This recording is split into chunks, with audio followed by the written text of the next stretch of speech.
అండి, అందరూ ఎలా ఉన్నారు? నేను బాగున్నాను. ఈరోజు మా షార్క్ హైడ్రోవాక్ వాక్యూమ్ ఫిల్టర్స్ని క్లీన్ చేస్తున్నానండి. ఫస్ట్ ఆ వేస్ట్ వాటర్ ట్యాంక్ ఉంటుంది కదండి, అది ఫస్ట్ రిమూవ్ చేసుకున్నాక అక్కడే ఫిల్టర్స్ ఉంటాయి.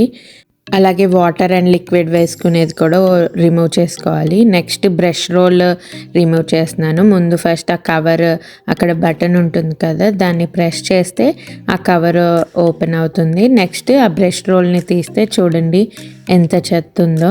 మనం టిష్యూతో నీట్గా అది క్లీన్ చేసుకుంటే చాలా చెత్త వస్తుంది. అంటే ఎంట్రుకలు అలాంటివన్నీ ఉండిపోతాయి కదా. ఇది ప్రతిసారి మనము క్లీన్ చేయం కదా. వేస్ట్ వాటర్ ట్యాంక్ అంటే ఎప్పుడు మాప్ చేసినా ఒకసారి అక్కడ వచ్చిన వేస్ట్ వాటర్ని పడేస్తాము. అండ్ ఆ లోపల వేస్ట్ వాటర్ ట్యాంక్లోనే ఆ బ్లాక్ కలర్ది కూడా మనకి కొంచెం లాగితే వచ్చేస్తుందండి. సో దట్ అక్కడ అన్నం మెతుకులు అలాంటివి ఏమైనా ఉంటే మనం క్లీన్ చేసుకోవచ్చు. నెక్స్ట్ ఈ ఫిల్టర్ని క్లీన్ చేసుకోవాలండి. అది ఓపెన్ చేస్తే అలాగా స్పంజ్ ఉంటుంది. ఆ స్పంజ్ని కూడా నేను సోప్తో కడిగేసుకుంటాను. సో దట్ నీట్గా ఉంటుంది కదా. అన్ని పార్ట్స్ని కూడా నేను ఇలానే సోప్ వాటర్తో కడుగుతానండి.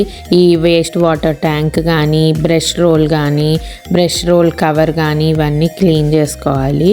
సో దట్ మనకి స్మెల్ లేకుండా ఉంటాయి. అన్నీ వాష్ చేసుకున్నాక ఒక 24 hours వరకు డ్రై అవ్వాలండి. లేకపోతే ఆ తడి ఉండిపోతే కొంచెం స్మెల్ బాగా వస్తుంది. అందుకనేసి అన్నీ కొంచెం డ్రై చేసుకుంటే కూడా పార్ట్స్ అన్నీను నీట్గా ఉంటాయి.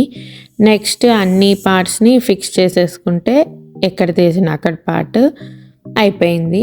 ఇలా క్లీన్ చేసుకొని మెయింటైన్ చేయడం వల్ల మన వాక్యూమ్ అనేది చాలా రోజులు మంచిగా వర్క్ అవుతుంది. హోప్ మీకు ఈ వీడియో యూస్ఫుల్ అయిందని అనుకుంటున్నాను.